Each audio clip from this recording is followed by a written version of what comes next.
Nas the Same Goat guy. says, Coop, what are your top 10 Nas songs of all time? Top 10 Nas songs, just like off top. Give us five. Uh, favorite five. Yeah, Favorite favorite. five. Memory Lane, Made You Look, The Setup.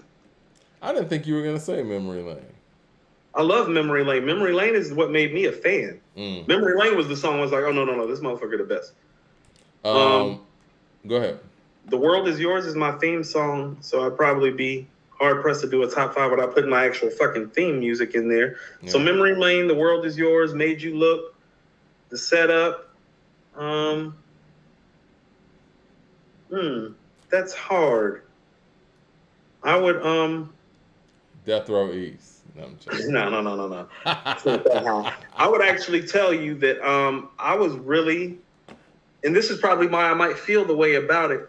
I really, really love that original version of Project Windows that I heard that Nasheem Myrick did the beat to off I Am. The original Project Windows. That Nasheem Myrick did the beat to, not the one that Trackmasters fucked up.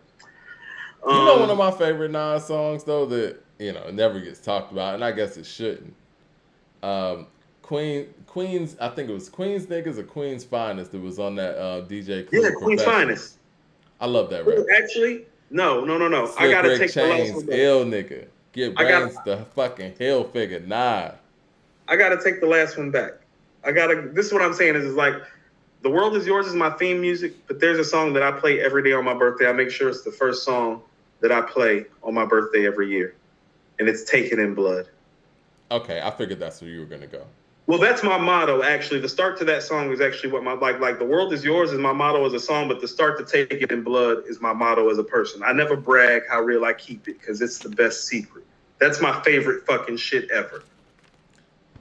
Canary and what did he say? He was like Canary. I rock a vest, prestigious, Cuban link, flooded Jesus, in the Lex, watching Kathy Lee and Regis. My actions are one with the season, a tech squeezing, executioner. Wintertime, I rock a fur, mega popular, center of attraction, climaxing. My bitches, they be laughing. They all sniffing coke off of 20 shit, Andrew Jackson. Yeah, that's still my favorite shit. That was my life. Like I was like, yeah, I was like, no. I was like, I still ride with that. Queens out from public housing comes the one known as the Godson Child. Rappers is bowing. Whew. Love that record. Lord Lust says, rank Sugar Free, MJG, and Richie Rich as lyricists. Me, MJG I'm going first. MJG, Richie Rich, then Sugar Free. And I fuck with Sugar Free. I actually fuck with Sugar Free. I'm actually going to put MJG, Sugar Free, and then Richie Rich, actually. Okay. I ain't mad at that because that was kind of tough for me. I mean, I think Richie Rich kind of just had that voice and flow. And he got the flow. Yeah, Richie Rich was nice. Mad Max with the super chat says, Coop, now stop. I love Katie, but when you look at consistency in scoring, Jordan averaged 30 and 50% for a career. That's not Katie. Katie's not even prime healthy Bernard King as a scorer. Just look at the film. No, this is what I'm trying to tell you all. Look at who his point guards have been. He's had Russell Westbrook and Steph Curry. He hasn't had a point guard. That's why I kind of want him to stay in Brooklyn. If he actually stays with a point guard like a Ben Simmons, or even if he goes to Boston with Brogdon like a point guard, it's like, oh no, you haven't even seen what he can do yet. Think about it. He's had shoot first point guards his whole career. He's played with Steph and Westbrook. Yeah. That's real. But you know what I will say? This is what I will say. I feel like what KD was able to do, though, by playing with Westbrook, he was able to allow Westbrook to take all the bad shots where he could get the good ones. You know what I mean? I think he may have learned the difference between the good shots and the bad shots from watching the dynamics in their play. Right. But what I would also submit to you, too, is that as he ages, do not be surprised if he starts running the point guard more. I could see that. But I saw that in Brooklyn a lot. When Kyrie was gone, it's like, well, no, I was like, this motherfucker's still averaging 29 points, but he's getting 11 assists and 8 rebounds. This is doable. Are we going to hold it against KD that he's played with Westbrook, Steph, and Kyrie as point guards? They're the 3 biggest shoot first point guards I've ever seen, Mike. Yeah. Give him Chris Paul or a Rondo. He's going to average 40. Well, see, no. If you give him those guys, he's going to have to, take some shots that might not be the best shots all the time. You know what I mean? He's 7 feet tall. Take the fucking shot, nigga. That's my point, Mike. He wants guys that are gonna go out there and take those bad shots so he can be more selective. You know what I mean? And what I'm saying is, it's time to put the kiddies to bed and stop playing that dumb shit, nigga. Shoot the ball. You're 7 feet. That's You're one all of the 10 he to 15 knows. best shooters ever. No, he's 7 feet tall. He's one of the 10 to 15 best shooters that ever lived. I ain't even trying to hear that shit. It's like, no, nigga, how about you shoot? Jay Short with the super chat says, I'm late on this, but Nas is the most to blame for the Firm album. You can't be the GOAT in your prime and let that happen. Don't tell me about Wade and Bosh. Nas had the memorable verse on Impossible. Oh, Nas had no memorable verses. Impossible. Headphones have. Well, you know what? We got that. I do blame Nas for the Firm album. We got that comment in in that actual post from one of the producers on there, the one that was working with Dr. Dre, and he gave us the insight that Dr. Dre didn't really have his hands on that project. Him and Dr. Dre weren't able to do too much. He said too many logos. Too many logos. And he literally brought up specifically Lior, who was running Def Jam at the time, so that's Foxy Brown being a problem. And then he brought up Steve Stout, that's Nas being a problem. Then he brought up logos. I mean, there's too many fucking Well, see, this is the thing. Not enough Indian. If that's, I'm pretty sure that's the case, because he wouldn't even, comment in our video if that wasn't the case. With that being the case, I will have to give most of the blame to Nas. We can't give the blame to Dre because he didn't have his hands on it really. It's his fault. Yeah. He let Steve Stout bring track masters in what's supposed to be an executive produced Dr. Dre affair, and that's Nas's fault. Because if Nas goes out there and says, no, Dre's handling this, then that's what's gonna happen. You're damn right. Yeah. Just like that. Yeah. Just like that. Ryan Gillum with the super chat says, Crit had a better DD album than Kendrick. Go back and listen to the Double Disc album. I don't even consider Kendrick's album a double disc, but whatever. Isn't that Crit album like an R&B kind of album though? No, he's talking about the double disc. He's talking about Forever is a mighty long time. That but yeah, he said Crit had a better double disc album than Kendrick. Go back and listen to Forever is a mighty long time. Notice the similarities and notice how Crit did it better. Someone accused you of not liking Mr. Morale because he was talking about mental health or something. I mean, that means that person probably hasn't been paying attention to this podcast. Yeah. I didn't recognize the name. It didn't seem like one of our regulars. Right. I'm a super big proponent of mental health. If people want me to get personal with it, I had my first psychology or therapy session when I was about 19 years old, when I was in college at UNCG. It was mandated by the university based on my behavior. I've been in therapy multiple times since. I'm a big believer in what therapy can do in the Black community. I feel like we get stigmatized by it because we're ashamed and afraid to ask for help. I take mental health very seriously. Anybody that actually follows me on social media actually sees me speak to a lot of things that involve mental health on a spiritual level, on a relational level, on a hip hop level. So that's just it's just a total inaccuracy and falsehood. I think the thing is, man, when you take on certain topics, no one can critique the quality of the actual record, because it's like, when you take on something like that, like you said, has a stigma in different communities, if the record is just not a good record, you can't even say that. People will say, oh, you just don't like it because of the stigma. No, I don't like it because the record's just not sticking. Oh, I mean, so this is what I mean. So this is what I mean about like how some people just need to be honest. So when I went to college, part of how I ended up in this, like seeing this person, it's for anxiety, because I was a psychology major, actually, Mike. And I was taking a cognitive psychology course. Now, my professor at the time, and she told me this, she thought I might have been the most brilliant mind in her class. I totally bombed her first 2 tests, and she could not understand why. She asked me to come in and take one of the tests verbally. I literally got an A+ on the same test that I had just failed. I wasn't dealing well with the parameters of school frameworks. Like I don't deal well with like, you know, constructive isolation in group settings where things are uncomfortable. It's like, well, you can't put me in a room full of white people and expect me to be comfortable and expect me to be quiet. Like things are okay. I'm sorry. I didn't Like see it going that way. no. I mean, I'm just being honest. It's like it's 1999. I'm sitting in a classroom in Greensboro, North Carolina, around a bunch of privileged white kids. I'm coming from the projects out the west side of Charlotte. You know what I'm saying? It's like it's not like it's a little bit of a fucking culture shock. You know what I'm saying? Yeah. I'm used to being on Beatties Ford Road in LaSalle and like West Boulevard and like going to Willie CDs to like fucking go get my hip hop fix, and you know what I'm saying? I'm used to having to carry a knife, you know, when I go home, and I'm used to having to walk to the grocery store to get groceries for my brother. And then you sit me in this room with about 100 white people and you expect me to function well. And it's like, oh, well, I ain't functioning well in this shit. You know what I'm saying? And the teacher kind of seen it. And so that was actually my first step into therapy, was just working to eradicate some of the behavioral issues that was affecting me test-wise from being in the environment because I wasn't adjusting well. Yeah. Yeah.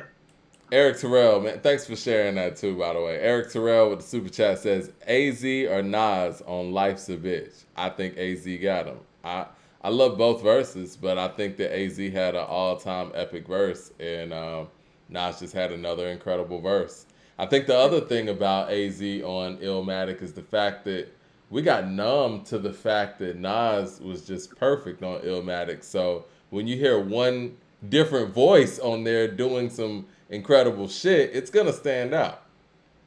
And can I say something? It's like, well, he's addressing mental health, but he's not doing anything about mental health.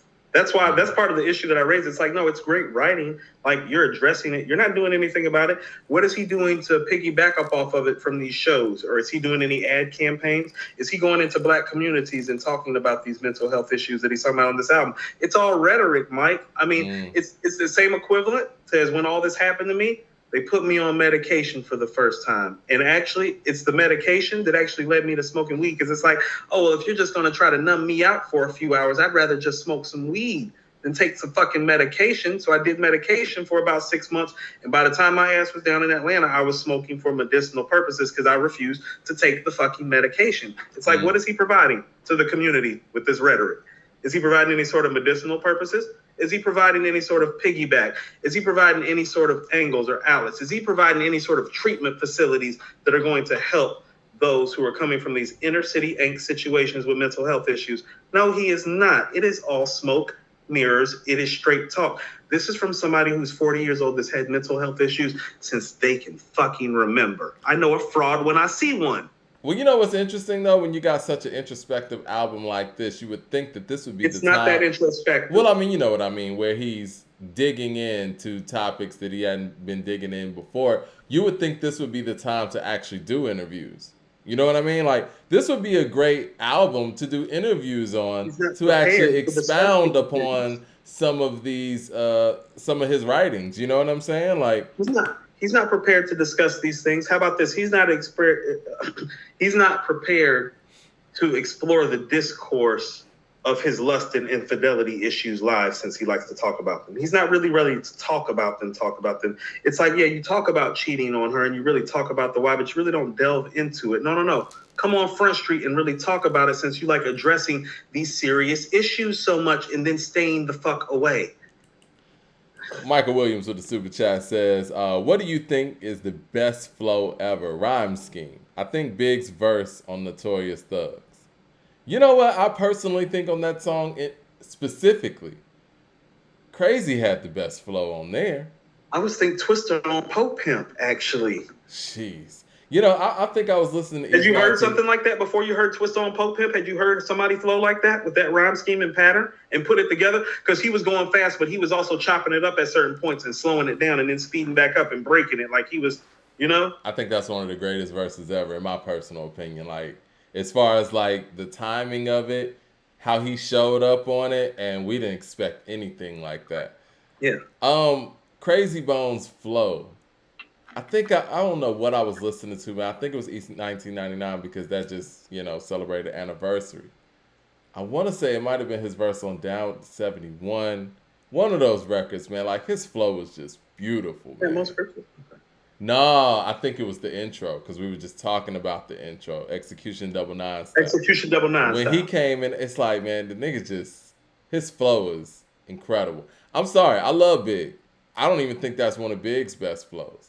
When you said I read Big, I thought you were gonna say like the Total song or something. I mean, there's so many Biggie flows to Yeah. actually go to on that album for me that actually kind of precede that. I mean, I think his flow. Because I don't even think he beat out Bone on their own flow. No, he just was able to adopt their flow in a way a New York MC of his caliber hadn't before, or even cared. Like, how about this? There was something very humility. There was humility and an endearing quality to Big doing that. It's saying, no. I know I'm the biggest thing in rap right now, and a lot of people think I'm the best MC, but these guys are so dope that I'll pick up their style for my record on my album because these guys are that dope. Like New York guys, nobody was ever humble enough that was as great as Big, and I'm gonna tell you why. They were all greater than Big was early. Big's path was different. Nas was really great early. Rakim, K, all these guys really great early. Big was greater later. The great Big is on 95 on, so you don't hear him like that on Ready to Die. You hear him flash. So his appreciation and respect for other artists outside of New York is probably different than all the other top tier New York MCs before him because of that. Ray Realms with the super chat says, "You two brothers podcast aid in my mental health in a dramatic way." We appreciate that. He said, "Were you able to read my Cash App from earlier today?" You know what? Let me check on that now. I know I'll be having my phone off during the broadcast, but yeah. Appreciate the love, Ray Rims. You've always been consistent with it as well. You've been following us for a long time, man. Before we even had maybe like 50 people in the room. I'm about to say he was one of the first 50 people in this room. It feels like. Yeah. I mean, Ray. So that street kind of worked two ways. This show helps me with my mental health and my sanity too. I actually had lunch with a dear friend today. And one of the things that we talked about was healthy boundaries. And it's like, well, I really won't have a drink unless it's Wednesday and Friday when I'm doing According to Hip Hop because I know I'm off and I know I'm free. I'm in my comfortable place. I'm in my happy place. I'm in my safe space and I feel okay. So it's like According to Hip Hop kind of helps me with my mental health issues as well and gives me something to look forward to when things are not personally okay, you know, just truthfully speaking. In the last 3-4 years have been a total bitch. So if anybody like personally speaking, the last 3-4 years have just been total hell. So, you know, I've been through a whole fucking divorce. I've moved multiple times. Like, it's been a bitch. It's been a total bitch. It has not been fun. Mike knows a lot what personally has happened. I got arrested last year around this time because my sister had my niece call the fucking police on me while me and Mike were doing a short that is now our Wednesday show. This show has helped heal. Yeah. Yes. It was in the middle of a show. It was literally in the middle of the show. Shout out to Terry with the Cash App too. And we got you, Ray Rims, too. I didn't see a message with it.